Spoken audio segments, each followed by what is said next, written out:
Hello guys, welcome again to MK's Biovision. Today we'll study cause and effect of spontaneous mutation. Nature में जो mutation खुद ब खुद होते हैं without help of any mutagens, उसको हम स्पॉन्टेनियस म्यूटेशन कहते हैं. ये म्यूटेशन बैकग्राउंड रेट से स्वतः चलते रहते हैं और जो नेचर में इतना डाइवर्सिटी है it is due to the spontaneous mutation. तो स्पॉन्टेनियस म्यूटेशन के कौन कौन से कारण हैं? There are four reasons for the spontaneous mutations. पहला जो रीजन है वह है टॉटोमेरिक शिफ्ट. ये क्या कराता है? बेस सब्स्टिट्यूशन कराता है. इसके बारे में भी हम लोग अभी देखेंगे, बेस सब्स्टिट्यूशन के बारे में देखेंगे. इसके बाद डीएमिनेशन यानी कि removal of amino group from guanine, cytosine and adenine. इसके कारण क्या होता है? डीप्यूरिनेशन होता है, डीपाइरिमिडेशन होता है और इनकॉर्पोरेशन ऑफ रोंग बेस होता है. तो रोंग बेस के कारण जो म्यूटेशन होता है उसको भी आज देखेंगे हम. और ऑक्सीडेटिव डैमेज जो थर्ड है वो है oxidative damage.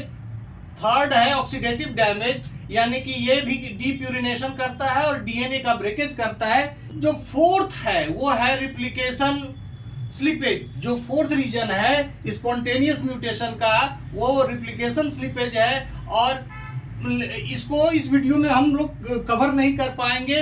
Will put A separate video on this replication slippage and frame shift mutation. तो ये स्पॉन्टेनियस म्यूटेशन का जो कारण है वो पहला और मोस्ट इंपॉर्टेंट कारण है वो है टॉटोमेरिक शिफ्ट. टॉटोमेरिक शिफ्ट मतलब ये जो नाइट्रोजनस बेसेस हैं वो टू डिफरेंट फॉर्म्स में एग्जिस्ट करते हैं. पहला फॉर्म जो है नॉर्मल और स्टेबल फॉर्म है, जबकि दूसरा वाला फॉर्म जो है वो एक शॉर्ट पीरियड के लिए ट्रांजिटरी है और बड़े ये इनस्टेबल फॉर्म है. गुआनिन और थायमीन कीटो और इनॉल टॉटोमेरिज्म को शो करते हैं, यानी कि ये कीटो फॉर्म यानी कि स्टेबल फॉर्म में ज्यादातर रहते हैं और पेयरिंग करते हैं साइटोसिन के साथ, जबकि इनॉल फॉर्म में ये पेयर कर सकता है थायमीन के साथ. सिमिलरली थायमीन जो है ये कीटो फॉर्म में स्टेबल रहता है, एडेनिन के साथ पेयर करता है, जबकि इनॉल फॉर्म में ये गुआनिन के साथ भी पेयर कर लेता है. एडेनिन एमिनो इम्यूनो टॉटोमेरिज्म को शो करता है, यानी कि एडेनिन यदि नॉर्मल एमिनो फॉर्म में रहता है तो ये हमेशा थायमीन के साथ पेयर करता है, जबकि ये इनस्टेबल फॉर्म यानी कि इम्यूनो फॉर्म में रहता है तो ये साइटोसिन के साथ भी पेयर कर सकता है. साइटोसिन भी एमिनो फॉर्म में रहता है तो नॉर्मली गुआनिन के साथ पेयर करता है और ये इम्यूनो फॉर्म में एडेनिन के साथ भी पेयर कर सकता है. कीटो फॉर्म और एमिनो फॉर्म जो होते हैं स्टेबल होते हैं, इनॉल फॉर्म और इम्यूनो फॉर्म इनस्टेबल होते हैं. ये जो फॉर्म है इनॉल इम्यूनो ये फॉर्म स्टेबल इनस्टेबल रहते हैं, यानी कि कम समय के लिए रहते हैं, फिर ये अपने स्टेबल फॉर्म में कन्वर्ट हो जाता है. अब ये किस तरह से म्यूटेशन करता है? अब हम यहाँ देखते हैं कि नॉर्मल जो पेयरिंग है वो जीसी का पेयरिंग है. जीसी पेयरिंग करता है. अब जीसी नॉर्मल पेयरिंग है लेकिन ये थायमीन के साथ भी पेयर कर सकता है. अब देखिए ये एबनॉर्मल पेयरिंग है, यानी कि ये गुआनिन थायमीन के साथ पेयर कर लिया है, थायमीन के साथ पेयर कर लिया है, यानी कि ये एबनॉर्मल फॉर्म है. ये डॉट से हमने एबनॉर्मल फॉर्म को दिखाया है, ये थायमीन के साथ पेयर कर लिया है. तो ये फर्स्ट राउंड ऑफ रिप्लिकेशन है. फर्स्ट राउंड और सेकेंड राउंड ऑफ रिप्लिकेशन जब होगा सेल डिवीजन में तो हम ये देखते हैं कि गुआनिन जो है अपने ओरिजिनल फॉर्म में आ गया है, नॉर्मल फॉर्म में, तो ये साइटोसिन के साथ पेयर कर रहा है, जबकि ये थायमीन जो है किसके साथ पेयर करेगा? एडेनिन के साथ पेयर करेगा. यानी कि गुआनिन नॉर्मल ये यहाँ था डीएनए में, डीएनए टेम्पलेट में गुआनिन था. अब जो आएगा सेकेंड राउंड ऑफ रिप्लिकेशन के बाद वो गुआनिन का जगह ले लेगा एडेनिन और साइटोसिन का जगह ले लेगा थायमीन, यानी जीसी चेंज कर गया, गुआनिन चेंज कर गया एडेनिन में और साइटोसिन चेंज कर गया थायमीन में. प्यूरीन चेंज किया प्यूरीन में और पायरिमिडीन चेंज किया पायरिमिडीन में। इसी तरह से थायमीन एडेनिन जो है वो थायमीन गुआनिन के साथ भी पेयर कर सकता है। नॉर्मल फॉर्म है थायमीन, यहाँ एबनॉर्मल फॉर्म में डॉट से दिखाया है। और इस तरह से ये जो सेकेंड राउंड ऑफ रिप्लिकेशन है उसमें ये एडेनिन थायमीन साइटोसिन गुआनिन हो जाता है, यानी कि थायमीन को साइटोसिन रिप्लेस करता है और एडेनिन को गुआनिन रिप्लेस करता है। यही कहानी इसमें भी है।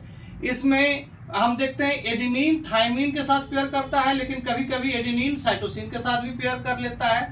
और साइटोसिन के साथ जब पेयर करता है तो ये क्या करता है कि आगे चलकर ये नॉर्मल हो जाता है तो थायमीन के साथ पेयर कर लेगा, लेकिन साइटोसिन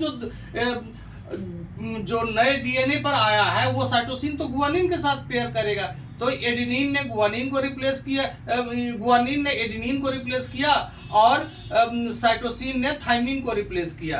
तो इसी तरह से इसमें भी होता है कि जब साइटोसिन इम्यूनो फॉर्म में रहता है तब ये एडेनिन के साथ पेयर करता है और इस तरह से हमें जो साइटोसिन गुआनिन का चेंज कर जाता है थायमीन एडेनिन में। तो ये जो है ट्रांजिशन म्यूटेशन है, बेस सब्स्टिट्यूशन म्यूटेशन है, यानी कि एक बेस दूसरे बेस को जब रिप्लेस करता है तो इसको हम ट्रांजिशन बेस सब्स्टिट्यूशन म्यूटेशन कहते हैं।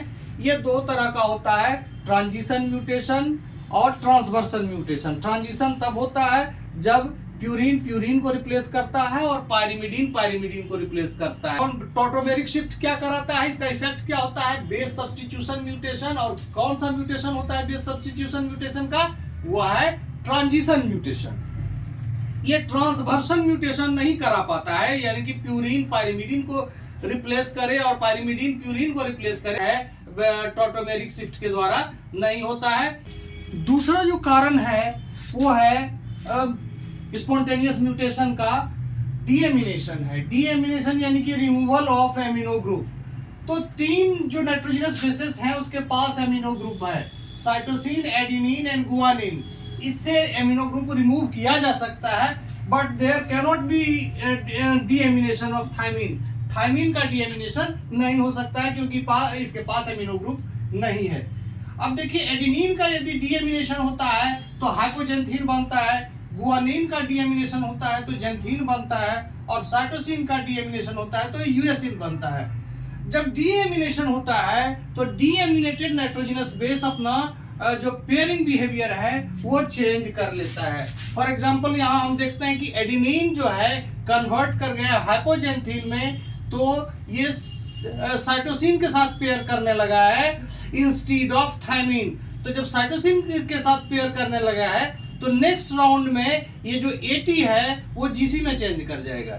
इसी तरह से गुआनिन क्या है, जेंथीन में परिवर्तित यदि हो गया है तो डीएमिनेटेड हो गया है तो ये क्या करेगा, थायमीन के साथ पेयर करने लगेगा। और थायमीन के साथ पेयर करने के बाद ये क्या होगा, ये जो जीसी का पेयर है वो नेक्स्ट राउंड ऑफ रेप्लिकेशन के बाद क्या होगा, एटी में यानी कि एडेनिन थायमीन कन्वर्ट कर जाएगा। साइटोसिन के साथ साइटोसिन डीएमिनेटेड होगा तो यूरेसिल में यूरेसिल एडेनिन के साथ पेयर कर सकता है, और इस तरह से जो साइटोसिन गुआनिन का पेयर है वो थायमीन एडेनिन के पेयर में बदल जाएगा। ये भी बेस सब्स्टिट्यूशन म्यूटेशन कराएगा। डीएनए रिप्लिकेशन के पहले डीएनए का मिथाइलेशन होता है। मिथाइलेटेड साइटोसिन का जब डीएमिनेशन होता है तो वो थायमीन में कन्वर्ट कर जाता है, लेकिन नॉन मिथाइलेटेड साइटोसिन का डीएमिनेशन होता है तो यूरेसिल में वो कन्वर्ट करता है। तीसरा जो स्पॉन्टेनियस म्यूटेशन का रीजन है वो है ऑक्सीडेटिव डैमेज ऑफ डीएनए। ये जो reactives, there are certain reactive oxygen species जो शरीर में ऐसे ही बनते रहते हैं। ये या तो सुपर ऑक्साइड हो सकते हैं, हाइड्रोजन पेरोक्साइड, या फिर हाइड्रोक्सिल रेडिकल हो सकते हैं, फ्री रेडिकल्स हो सकते हैं। ये रेडिकल जो हैं ये अटैक करते रहते हैं नाइट्रोजनस बेसिस पर, और इसके कारण यहाँ हम देखते हैं कि और स्पॉन्टेनियस, इसके कारण क्या होता है, स्पॉन्टेनियस डैमेज होता है डीएनए का। कभी कभी क्रोमोसोम ब्रेक भी कर जाते हैं। ये जैसे गुआनिन है, गुआनिन का यदि ऑक्सीडेशन होता है in presence of oxidative radical और reactive oxygen species, then it forms 8 oxo deoxy dihydrooxy guanine यानी 8 ऑक्सो जी। और थायमीन का होता है तो थायमीन का ऑक्सीडेशन होता है तो थायमीन ग्लाइकॉल बनाता है जो डीएनए रिप्लिकेशन को ब्लॉक करता है। 8 ऑक्सो डी है, ये पेयर कर सकता है, यहाँ ये इन्वर्सन म्यूटेशन ये ट्रांसवर्सन म्यूटेशन कर सकता है। पहले मैंने देखा है ट्रांजिशन, ये ट्रांसवर्सन म्यूटेशन कर सकता है, यानी गुआनिन साइटोसिन है इसको चेंज कर सकता है। ये थायमीन एडिनिन यानी कि गुआनिन के जगह पर थायमीन आ गया, प्यूरिन के जगह पर पायरिमिडीन आ गया, तो इस तरह से ये ट्रांसवर्सन म्यूटेशन कर सकता है। जो फोर्थ रीजन है स्पॉन्टेनियस म्यूटेशन का वो है transposable element. Transposable element prokaryote और यूकैरियोट में सभी जगह पाए जाते हैं। For example prokaryotic insertion element या फिर यूकैरियोट्स में पी एलिमेंट और कोपिया इन ड्रोसोफिला आलू सीक्वेंसेस इन ह्यूमन बीइंग, ये भी क्या करते हैं कि ये जंपिंग जीन होते हैं और एक जगह से दूसरी जगह जाके ये बैठ जाते हैं और म्यूटेशन कराते हैं। ये कभी कभी जीन के अंदर इंसर्ट हो जाते हैं या जीन के प्रमोटर के रीजन से के आगे लग जाते हैं, जिसके कारण या ये क्या करते हैं जो एक्सप्रेशन लेवल है जीन का उसको चेंज कर देते हैं। Okay, thank you, keep watching, bye bye.